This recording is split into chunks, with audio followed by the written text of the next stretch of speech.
Shalom jemaat yang terkasih di dalam Tuhan Yesus Kristus. Penuntun Saat Teduh Sinode Gereja Kristen Jakarta hari ini, Kamis 3 November 2022. Kesaksian yang memuliakan Allah, Ibrani pasal 13 ayat yang ke-15.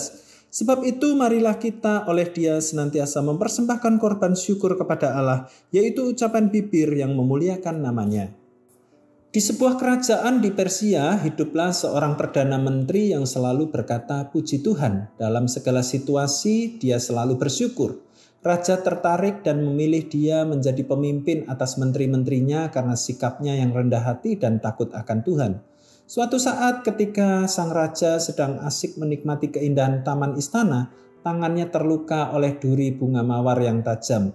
Sang Perdana Menteri yang saat itu berada tak jauh cepat-cepat menghampiri raja dan berkata, "Oh syukurlah, puji Tuhan." Mendengar perkataan itu, sang raja menjadi murka dan sang Perdana Menteri dimasukkan ke dalam penjara. Beberapa hari kemudian sang raja pergi berburu ke tengah hutan tanpa ditemani pengawalnya.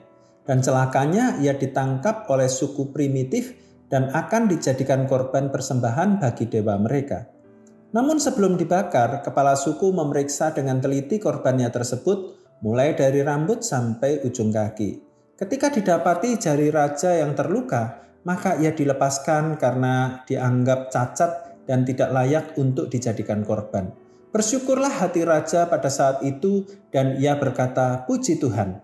Dan sekembalinya ia ke istana, ia segera membebaskan sang Perdana Menterinya dari penjara. Perkataan orang percaya didengar oleh orang-orang yang ada di sekitarnya. Mereka ingin tahu apa yang kita katakan. Bagaimana perasaan mereka bila dari mulut kita sering keluar perkataan yang tidak memuliakan Tuhan. Perkataan sungut-sungut, amarah, kebencian, kata-kata kotor, menjelek-jelekan orang lain dan sebagainya. Tentu kita tidak bisa menjadi berkat. Sebaliknya, bila dari mulut kita terucap perkataan yang membangun, memberikan harapan, pujian kepada Allah, ucapan syukur dan perkataan yang benar, tentu hati mereka akan tergugah dan turut dalam rasa syukur kepada Allah.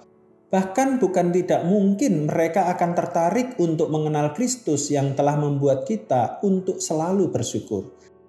Marilah kita sebagai orang percaya senantiasa mengucapkan perkataan yang memuliakan nama Tuhan, agar hidup kita menjadi kesaksian yang indah bagi orang lain. Kiranya Roh Kudus memampukan kita. Perkataan yang memuliakan Allah adalah penyejuk di tengah-tengah gersangnya jiwa manusia.